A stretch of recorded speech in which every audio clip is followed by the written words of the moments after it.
CPI വിദ്യാർത്ഥി യുവജന സംഘടനകളുടെ എതിർപ്പൊക്കെ അവഗണിച്ച് സ്വകാര്യ സർവകലാശാല ബില്ലുമായി സർക്കാർ മുന്നോട്ട് തന്നെ. സ്വകാര്യ സർവകലാശാലകൾ അനിവാര്യമാണെന്നും കാലത്തിനനുസരിച്ചുള്ള മാറ്റമാണിത് എന്നും ഉന്നത വിദ്യാഭ്യാസ വകുപ്പ് മന്ത്രി ഡോക്ടർ ആർ ബിന്ദു പറഞ്ഞു. ബിൽ സഭയിൽ അവതരിപ്പിക്കുന്ന തീയതി നാളെ നിശ്ചയിക്കും. ഇന്നലെ ചേർന്ന പ്രത്യേക മന്ത്രിസഭാ യോഗമാണ് സ്വകാര്യ സർവകലാശാലകൾക്ക് അനുമതി നൽകുന്നതിനുള്ള കരട് ബില്ലിന് അംഗീകാരം നൽകിയത്. തീരുമാനം പുറത്തു വന്നതിന് പിന്നാലെ എതിർപ്പ് പ്രകടിപ്പിച്ച് CPIയുടെ വിദ്യാർത്ഥി യുവജന സംഘടനകൾ രംഗത്ത് വന്നു. ഇടത് നയത്തിനുള്ള വ്യതിയാനമാണിതെന്ന് ചൂണ്ടിക്കാട്ടി ഇടത് സംഘടനകൾ സമരസൂചന നൽകുന്നുണ്ടെങ്കിലും അതൊന്നും സർക്കാർ ഗൗനിക്കുന്നില്ല. നിയമസഭയുടെ നടപ്പ് സമ്മേളനത്തിൽ തന്നെ ബിൽ നിയമമാക്കാനാണ് ധാരണ.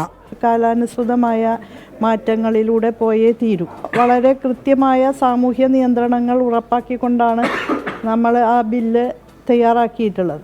ഒരു മൂർത്ത സാഹചര്യങ്ങൾക്ക് അനുസൃതമായിട്ട് തീരുമാനമെടുക്കുക എന്നുള്ളത് ഒരു മാർക്സിയൻ നിലപാടിൻ്റെ ഭാഗമായി കൂടിയാണ്. സ്വകാര്യ സർവകലാശാല ബിൽ സഭയിൽ അവതരിപ്പിക്കുന്ന തീയതി നാളെ ചേരുന്ന കാര്യോപദേശ സമിതിയിൽ തീരുമാനിക്കും.